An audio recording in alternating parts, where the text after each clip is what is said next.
Méditation du 4 juin. La peur des gouverneurs. Tous les gouverneurs de province, les chefs, les responsables et les fonctionnaires du roi aidaient les Juifs par peur de Mardochée.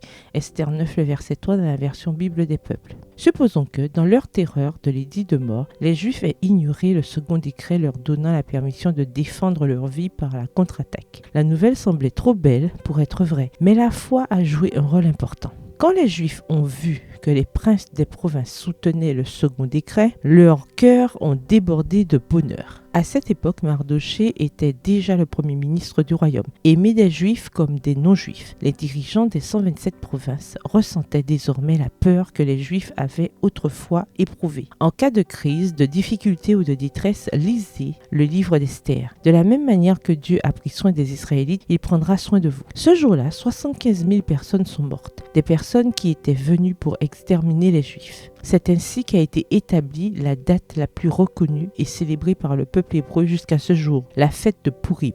Elle avait pour but de rappeler aux générations futures comment Dieu a délivré son peuple en période d'épreuve. Cette fête de 2 jours célèbre la date à laquelle la tristesse a été transformée en joie. Une lecture du livre d'Esther est effectuée et chaque fois que le nom d'Aman est prononcé, tout le monde déclare des malédictions. Les tribulations que subit le peuple d'Israël à l'époque d'Esther n'étaient pas particulières à ce moment-là. L'esprit qui poussa jadis les hommes à persécuter la véritable Église les amena à user des mêmes procédés envers ceux qui restent fidèles au Seigneur. Un décret semblable à celui d'Assuérus concernant les Juifs sera promulgué contre le peuple de Dieu. De nos jours, les ennemis de la véritable Église considèrent le petit peuple qui observe le 4e commandement comme un Mardochée à la porte du roi. Le respect que montrent les enfants de Dieu à l'égard de la loi est comme un reproche continuel adressé à tous ceux qui ont abandonné la crainte de Dieu et foulé aux pieds son saint sabbat. Le grand conflit entre la vérité et l'erreur aura comme enjeu ce sujet brûlant, mais nous ne sommes pas laissés dans le doute quant à l'issue de ce combat. Aujourd'hui, comme au temps d'Esther, Dieu vengera sa vérité et son peuple.